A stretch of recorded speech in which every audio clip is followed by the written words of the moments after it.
people will say to us, I can't just quit my job and go sit on the beach and meditate, or I can't stop what I'm doing and just imagine I have children to feed or dishes to wash or things to do. And we say, we're not encouraging you to stop the action part of your life. We're encouraging that you act just a little bit less and that you envision just a little bit more. What we would like to say to you is that there is power in lining up energy, the likes of which in your action orientation you don't really know. When you find a thought and you hold that thought purely for as little as 17 seconds, now there's a lot of power in the word pure because pure means a not contradicted thought.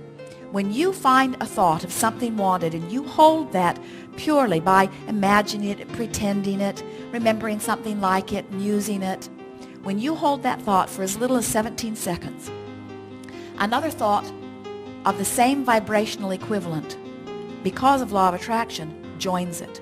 And when those two thoughts come together, there is an explosion of energy. So in order to give you an idea of the power of the thought, we would say to you that when that first 17 seconds joins, that there is an energy expansion that is equivalent to about 2,000 action hours. That's huge. When you cross the next 17-second mark, the expression of energy is 10 times the first. 20,000 action hours just by walking across that next mark. When you hold it for the third sequence of 17 seconds, another 10 times. Each time there is another 17 seconds of non-contradiction, the thought catapults into a whole new level.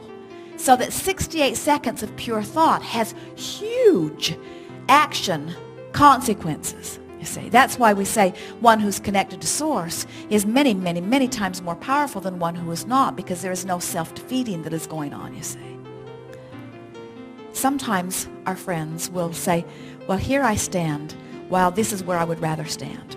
And then they say, oh, and Abraham has given us a process so that we can get from here to over here.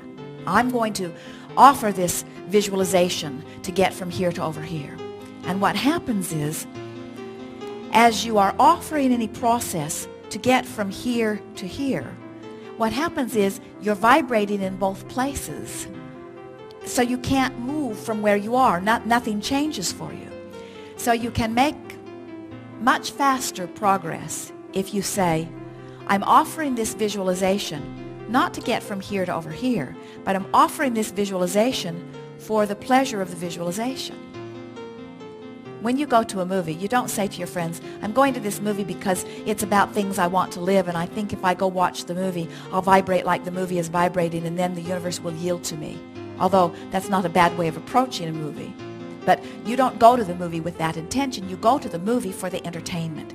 You go to the movie for the distraction. And that's the way we want you to begin going to the visualization. Don't visualize to make something happen. Visualize for the pleasure of visualizing. You're just wanting to use any excuse in the world to let it in, to let it in, to let it in. The universe knows what you want. You just got to let it in.